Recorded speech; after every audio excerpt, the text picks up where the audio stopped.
far as Christian perspectives are concerned, so far as Christianity is concerned, redemption, this particular term, is always been considered as very much important and significant. Why? Because as I mentioned earlier, when I was discussing about Dr. Foster's, and I was discussing about some religious outpourings or the religious implications in Dr. Foster's, then I have mentioned that there are three particular terms that are generally being considered to be important so far as Christianity is concerned, and these are the terms like crime, punishment, and redemption. So therefore, the term redemption, okay, to be specific, this particular term is taken from the paradigm of Christianity, that is the paradigm of religion, okay. So therefore, you can find that the redemption, that this very term, is actually indicating towards, it is relating to a soul when it gets the salvation. So redemption, it means when you are completely free from any particular kind of material affectations or earthly enterprises, and when you are being associated with the salvation, okay, when a soul is completely being free from the prison house of your body. This particular poem, as I mentioned just now, that this one, redemption, it has been considered as a sonnet, okay, because you will find it is in 14 lines. এবার literally দেখতে গেলে যেটা দেখা যায় যে Shakespearean Petrarchan sonnets এর মধ্যে একটা বেসিক ডিফারেন্স হচ্ছে, তুমি জানো যে in case of Petrarchan sonnets there is a particular resurgence to the octave and sestet divisions, but in case of Petrarchan sonnets the octave and sestet divisions are there, but in case of Shakespearean sonnets you have found that there are 3 quatrains and one particular couplet, মানে তিনটে চার লাইনের স্ট্যান্জা এবং একটা couplet আর কি, দু লাইনের স্ট্যান্জা। তো এখানে আমাদের এই যে টেক্সটটা রয়েছে, এই টেক্সটটার মধ্যে কিন্তু একটু ডিফারেন্স আছে, বুঝতে পেরেছো?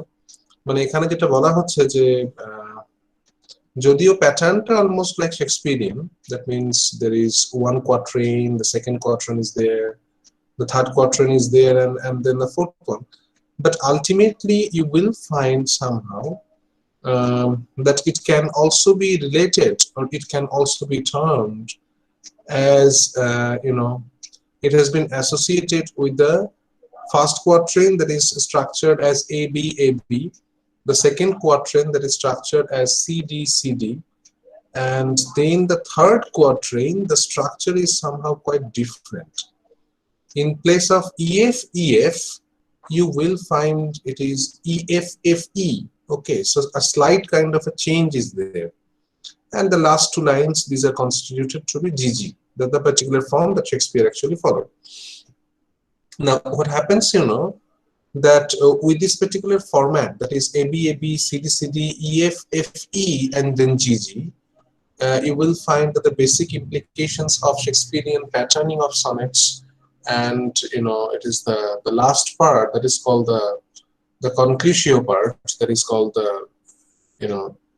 it is the couplet form that has been significantly used in this particular sonnet also.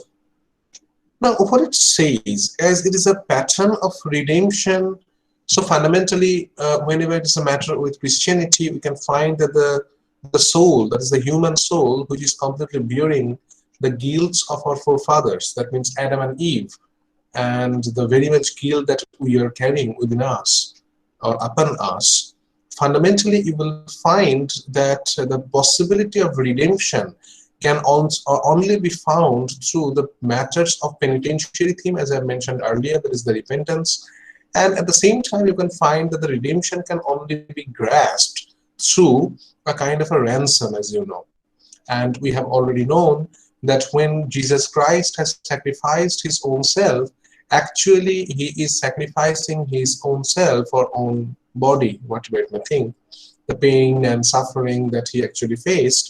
It was just for the betterment of the people, it was for the improvement of us. So to cleanse our soul, actually he sacrificed himself. Now when the Christians actually think about the patterns of redemption, you will find that the fundamental focus of the redemption is actually vested on It's a kind of a close association to Christianity, a close association with the penitentiary theme, a close association with Jesus Christ, a kind of, subservient to Christ and Christian predicaments and everything actually. Okay, actually through the admission, through the positive outpourings that are coming from Christ and coming from Christianity, only the redemption can be possible.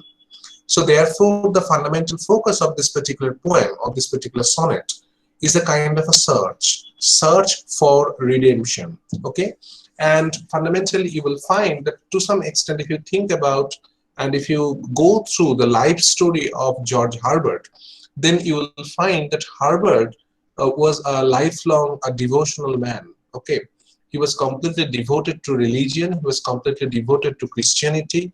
But at the same time, he was very much confused regarding the pattern of Christianity that he should follow, whether it is the Old Testamental form, whether it is the New Testamental forms, whether it is the words that have been spoken by Jesus Christ, or whether it is the words that have been spoken by the Puritans. And maybe at the time there was no particular reference to Puritan, but ultimately you can find that there are particular hint to Protestantism.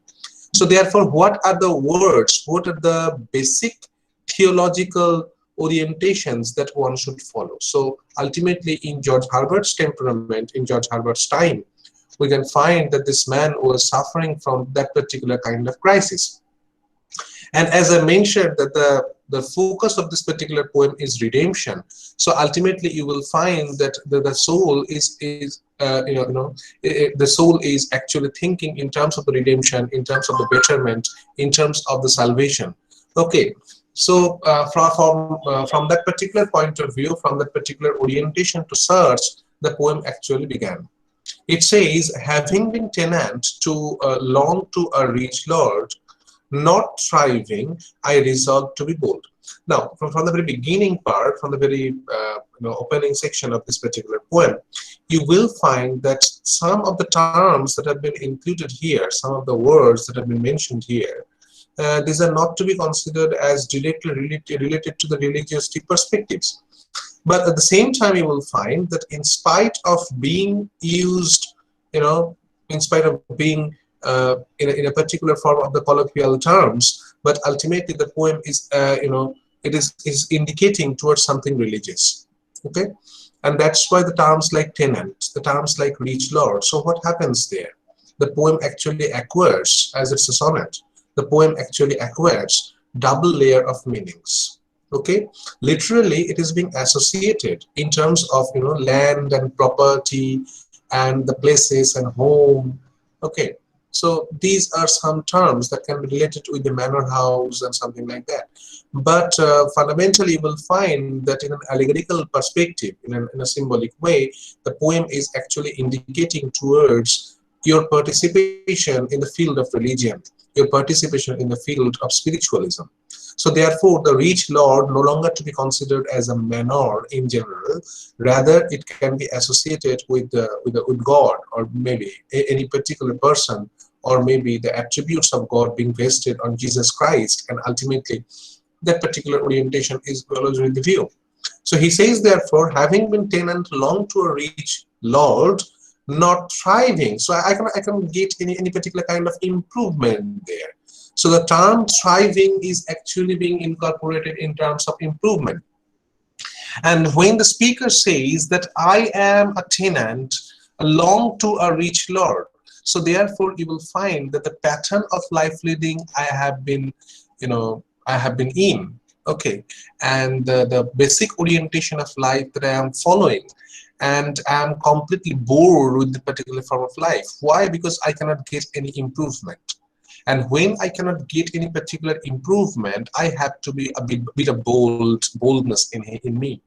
Why? Because I have to, speak something. I have to utter some words that I am not getting what I am striving for. Okay, I am not getting what I am in search of.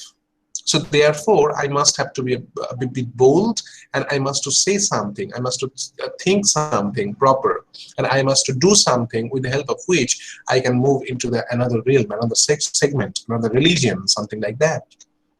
So therefore, he says that having been tenant long to a rich lord, not thriving, that is not improving, I resolved to be bold. This boldness is actually needed. Why?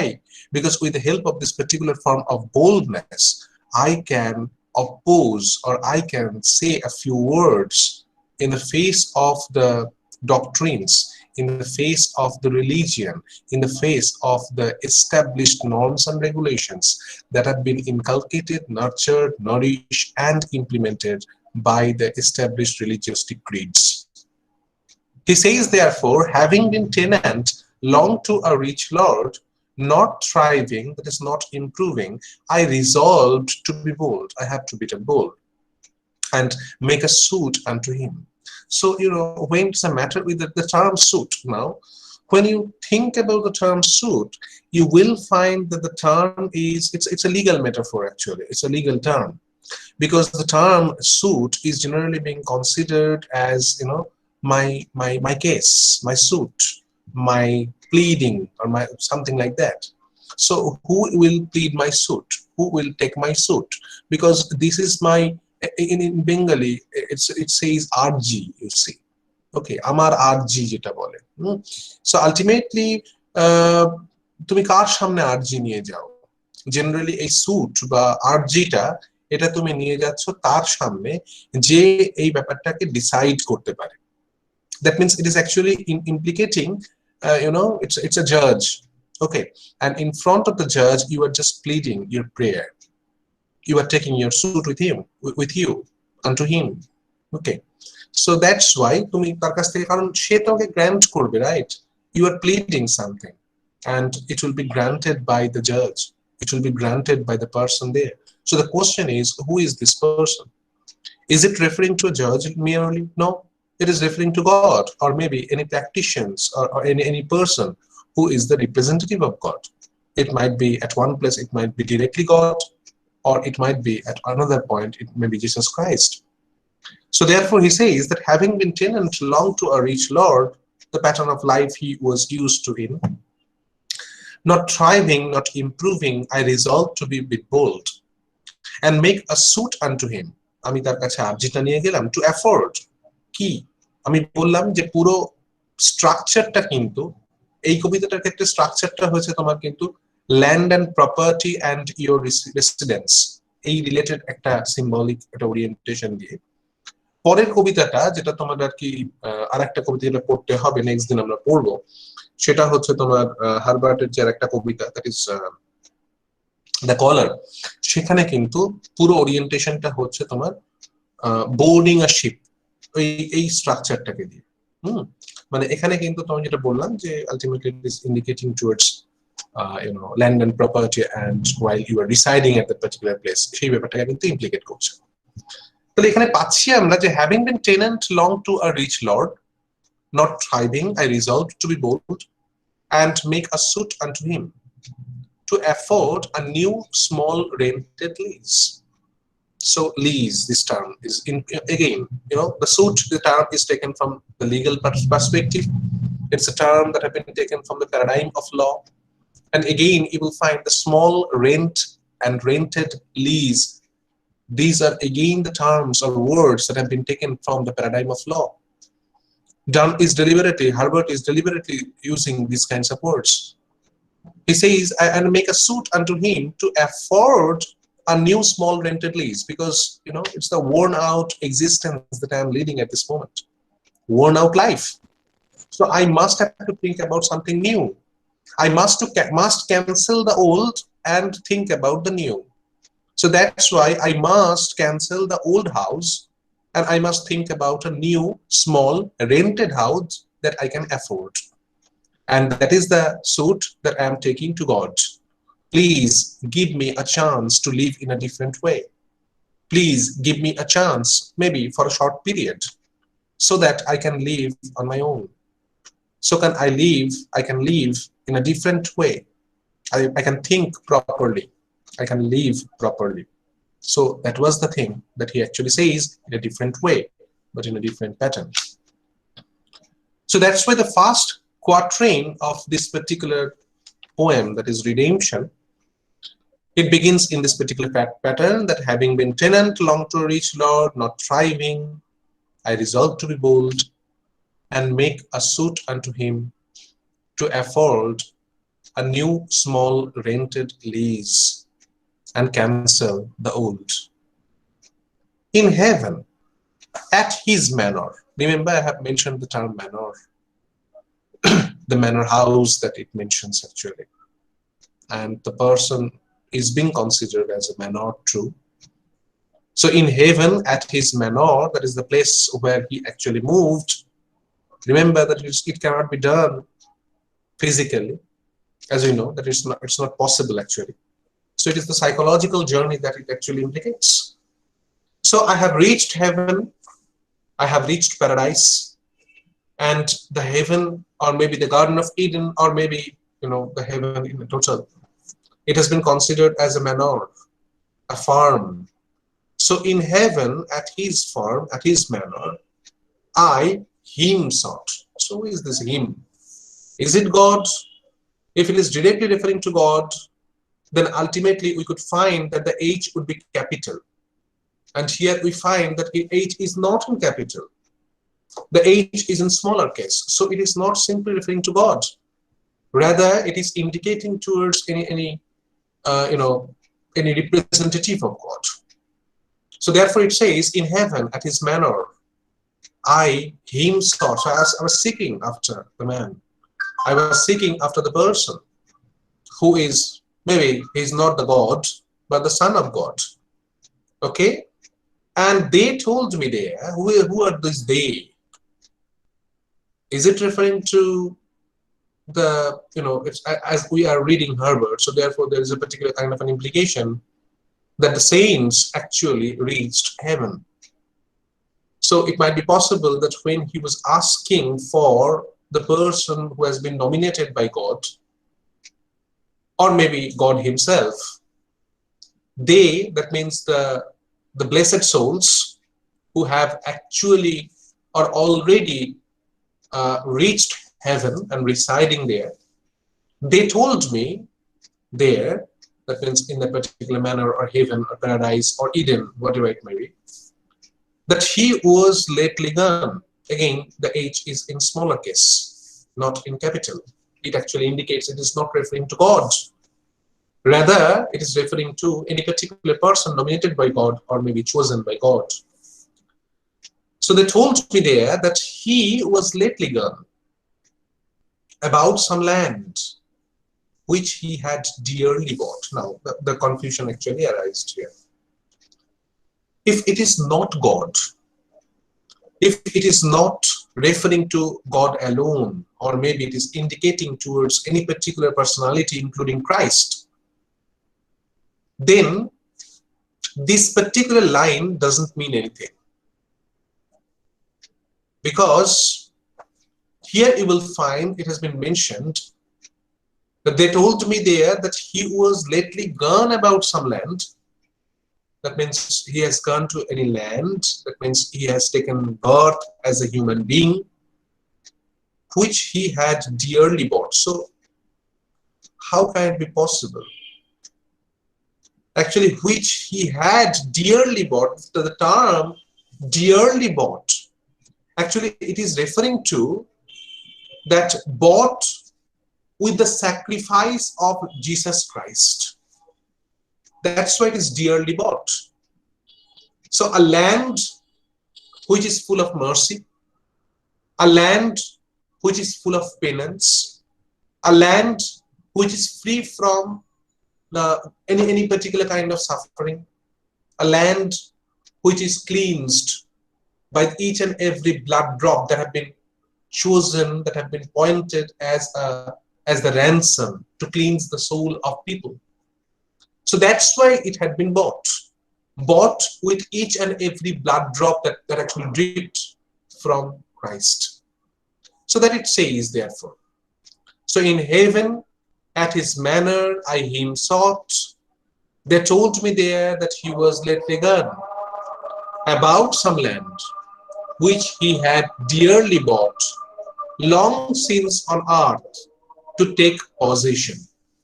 Now, that is the fundamental thing that it actually says, that God has come down to earth. God has residing, or God has, God has been residing on earth. He had bought that particular cleansing part of the souls, and the land actually being cleansed with the sacrifice of Jesus Christ. And then it says, long since on earth to take possession, God actually came to, or came on this earth. Now the question is, how God have come, or God has come on earth, or how God has found the possession. Is it actually referring to that God is coming on earth, or rather God is coming in a, in a different way? God has come by taking a particular shape of human being, and it is also referring to Jesus Christ in this particular form. And then he says in the next quatrain, as you can see here, I straight returned. Okay, as we have already found that whenever we go through any particular sonnet, there is a particular resurgence to, the octave and sestet division. Though Shakespeare was not following the typical Petrarchan trend of including octave and sestet, that is the stanza of 8 lines and the stanza of 6 lines, but fundamentally we find that after the second quatrain, that means 4 line and then second 4 line, that means 8 lines, after the 8 line, certainly there comes a particular term that is called the volta.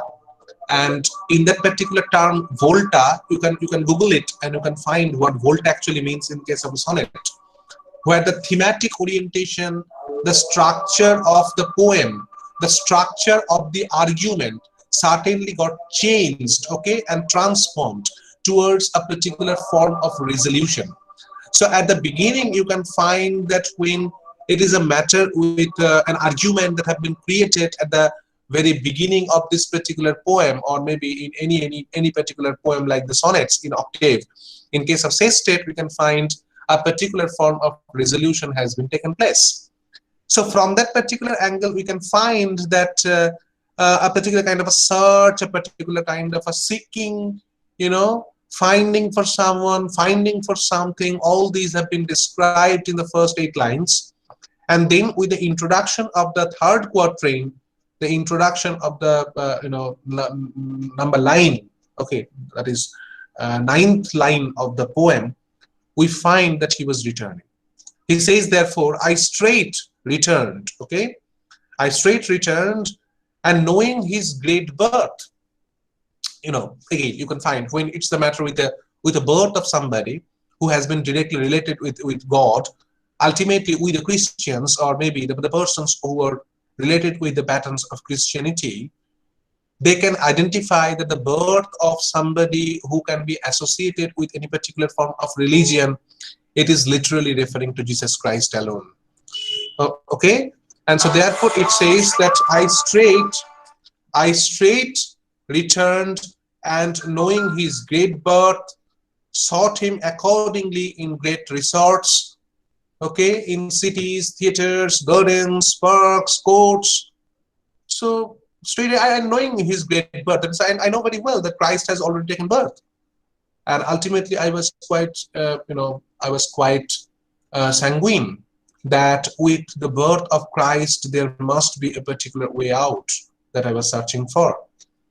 So therefore I was in search of Christ, I was in search of his arguments, I was in search of his implemented religion and something like that. And I know it was a great birth, and I was seeking him accordingly in great resorts. So everywhere you will find that somehow up to this particular section there is no problem.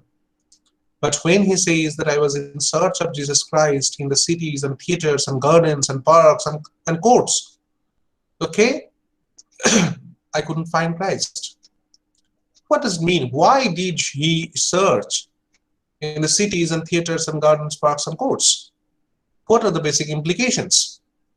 I consider that there is something autobiographical in this particular reference, because when we can identify that the speaker of this particular poem, he is implicating that I returned from the particular place when I have already been informed that God is not now no more. He has actually taken birth in the form of a human being, and he was in search of some places.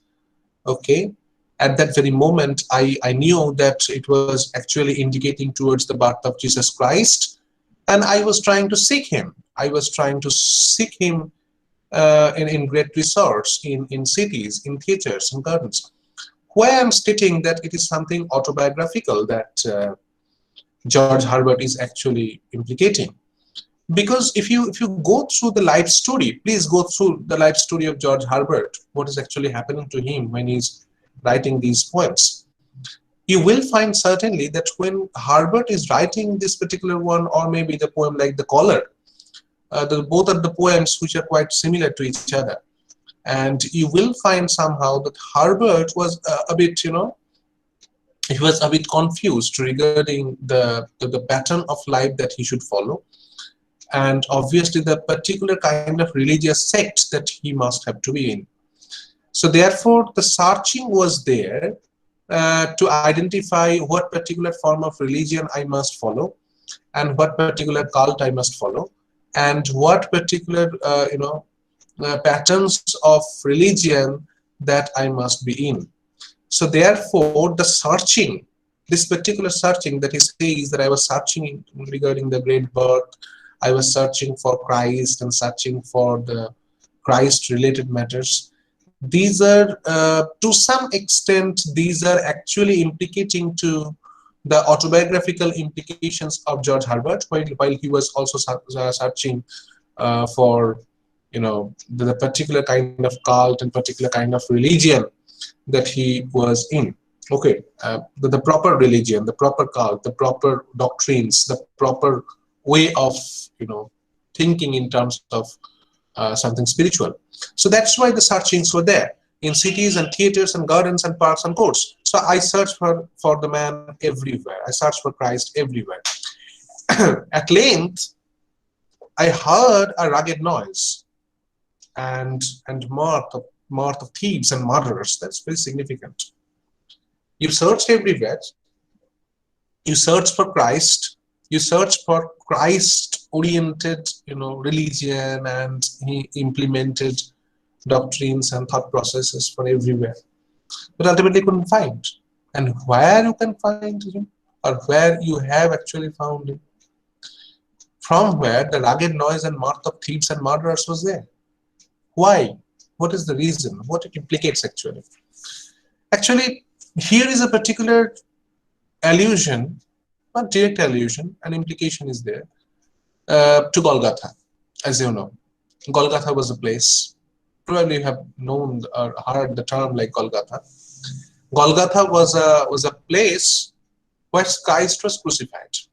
And we know that where Christ was crucified, there were other two persons, and they were thieves. So therefore, Christ could be found, could be traced in any particular place like Golgotha, where he was not with, the common men, or not with the, higher graded royal personalities. He was not in city, he was not in theater, he was not in garden, he was not in parks or courts. Rather, he was found in a particular place which is completely dilapidated, which is completely, it's like a heath. Okay, Golgotha was a particular place, as you know, and the rugged noise and mirth of thieves and murderers was there around him. So there I him espied, that means I found him there. I came there, and who straight said actually, and then in italics, these are the words that have been said by Christ, your suit was granted. So it's as you can see that the reference to the term suit, as I mentioned in my first section of this lecture, that the suit was taken by him, and at the end of this particular poem, the line that is your suit is granted, তোমার যে আরজিটা ছিল সেটা grant করা হলো, এইটা বলা হলো, তিনি বললেন এবং বলার পরে তিনি মারা গেলেন।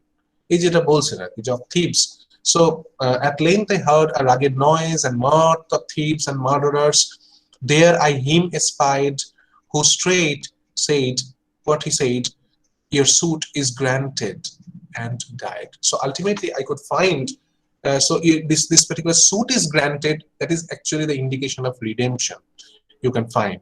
So directly Christ actually have spoken these words, and these are actually referring to the lines. These are actually indicating to the particular form that a kind of question has been asked at the very beginning, and it has been answered in a positive way towards the end of the section. And ultimately it's a kind of an affirmation that you can think in a different way, you can live in a different way, you can choose the particular path that you are striving for, you can lead a life of any particular form of betterment that you are thinking about.